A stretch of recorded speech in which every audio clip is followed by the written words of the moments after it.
We've learned previously, Jibreel alayhi salam, he comes with a legion of angels.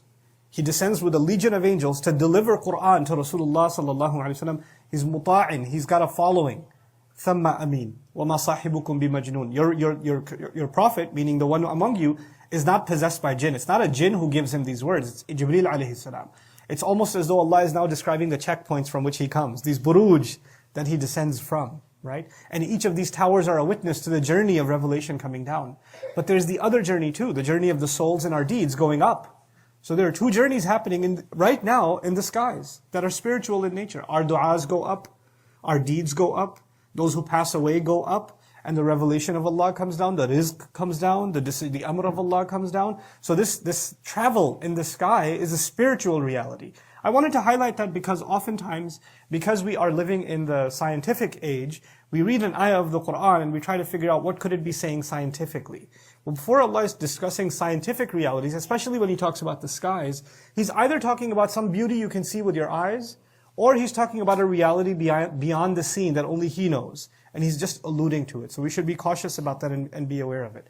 In any case, so the sky that possesses those towers, those guard towers. Now, what's come from them is the revelation of the Qur'an in our case. And so what does Allah Azza wa Jal describe? وَالْيَوْمِ الْمَوْعُودِ.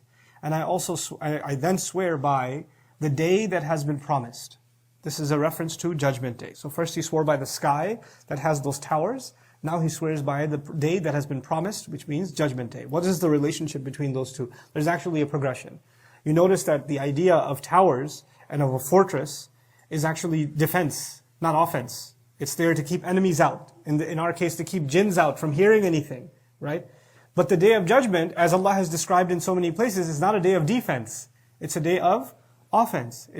In fact, those angels now start descending. All of those armies that have been gathered start descending. وَجَاءَ رَبُّكَ وَالْمَلَكُ صَفًّا صَفًّا. They start descending rows upon rows upon rows.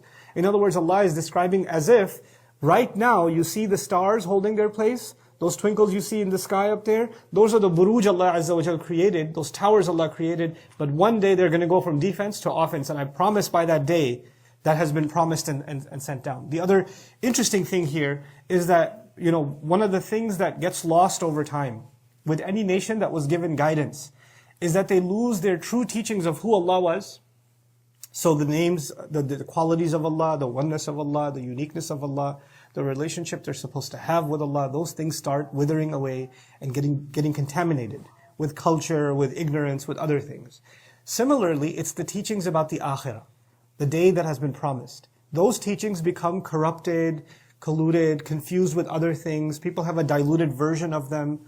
And even the world's major religions that still claim to have a book of revelation with them, like Christianity, like Judaism, look at their description of Yawm al-Qiyamah and you'll find that there's little to nothing left.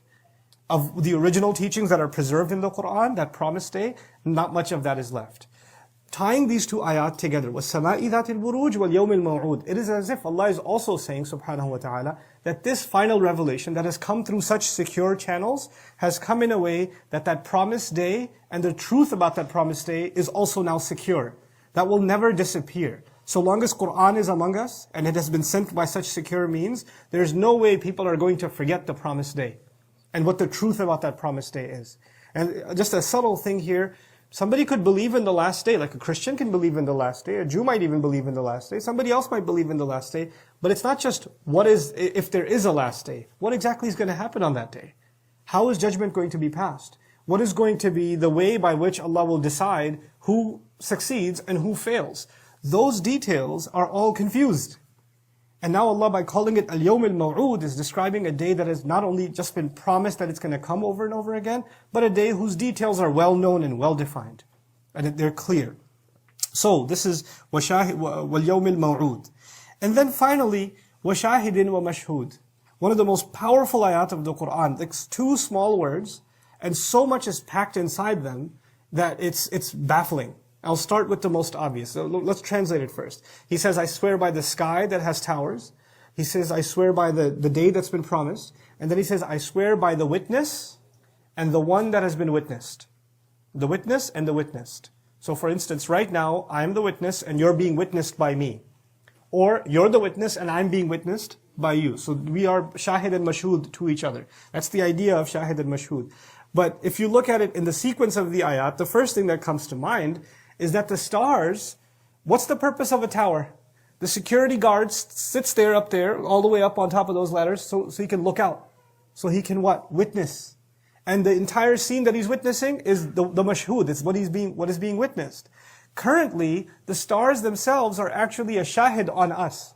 Our deeds, our actions, what we are doing, even the stars are actually a witness against us. And that's one of the functions of the qasam also. One of the functions of the oath in the Quran, when Allah swears by something, He's actually turning it into a witness. So the stars, the sky is in fact a witness. And then the day that's been promised is the other way. It's the thing that shall be witnessed.